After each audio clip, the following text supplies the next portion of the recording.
నీ బుల్లెట్ బండకి వచ్చే తప్ప గుడు గుడు గుడు గుడుగని అందాల దుర్యానే చూపి తప్ప చిక్కు చిక్కు చిక్కు చిక్కు బుక్కని బుల్లెట్ బండకి వచ్చే తప్ప గుడు గుడు గుడు గుడుగని అందాల దుర్యానే అమ్మను మిల్చి దైవం ఉన్నదా, ఆత్మను మిల్చి అర్థమున్నదా?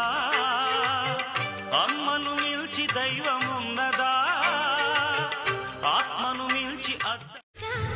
మా అమ్మ చేతితో ఈ పూట తింటాము ఏడాదిలో.